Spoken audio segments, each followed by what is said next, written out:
Hi, boys and girls. Okay, so we are on module 5. We're on lesson 2. We're on pages 99 and page 100. Okay, so on page 99, we have a toy company is engineering um, the best way to package the number of cubes. Okay, so the edge of each of these cubes is 1 unit length. So this right here is 1, this is 1, this is 1, that's 1. So the whole front is 4.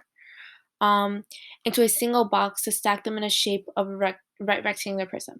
Okay, so what it wants from you is it wants you to answer this goal, this question.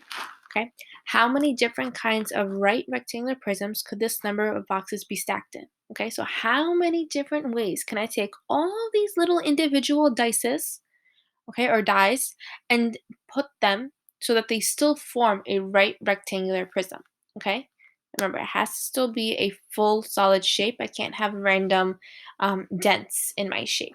Okay, so how many different types of ways can I stack it? Okay, remember, volume is all about multiplication. So if I had to look at the dimensions of this shape, I can see that it is 1, 2. Okay, let me count it for you. 1, 2, 3, 4. Okay, 1,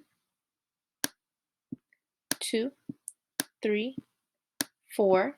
Okay, and then it looks like my edge is 1, 2, 3. So this right here is a 4 by 4 by 3 shape, okay? And that would give me my total volume, okay? I'm gonna let you guys solve for that and figure out how many cubes there are. Once I multiply all these 3 numbers by together, I would get exactly how many dies there are in this shape. And then your job is to figure out how many different types of ways can you rearrange these dies to still make a rectangular prism, okay? And you guys can show all of your examples and draw as many of you want or list them um, right here in the description below, okay? Now we're moving on over here to then page 100. The picture shows a box designed to pack game cubes. Each game cube is the size of a unit cube, okay? So this is 1 game cube, 2, 3, 4, okay? Each of these are all game cubes. What it wants to know for A is how many game cubes can be packed into the bottom layer, okay? So just that bottom layer, if this was like a cake almost, it wants to know how many um, game cubes are in this bottom layer right here. So here I'm looking at this one. Be careful with this red one. You don't want to count this one twice. Right now we're not counting the units, okay, of how long it is. We're really counting how many boxes are there on this bottom layer, okay? And explain how you know that. For B, it wants to know how many layers of game cubes can be packed into this box, and how do you know? So how many layers are in this whole shape right here? How many layers do you see? Okay, and then explain how you know. And then it wants to know how many game cubes can be packed so that the box is full and there's no gaps or overlap.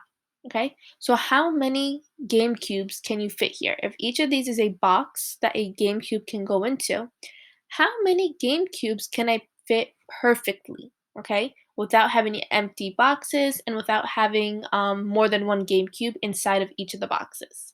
Okay.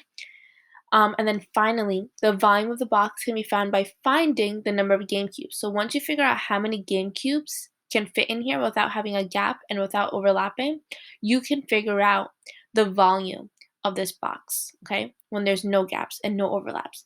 Since each game cube is the size of a unit cube, what is the volume of the box in the cubic units, okay? Remember, cubic units is when you give your answer, okay? So whatever your number is that you end up getting, okay? Your unit, and then once you get your your answer, I'm sorry, for a volume problem, you always put cubed, okay, to the power of 3 as an exponent 3. The reason for that is because you just multiplied 3 different numbers, just like I did here before. My length, my width, and my height is 4 times 4 times 3. So here, I would get whatever my answer is, okay? And then I would unit it, whatever my unit is, and then power of 3. So you would do the same thing for D.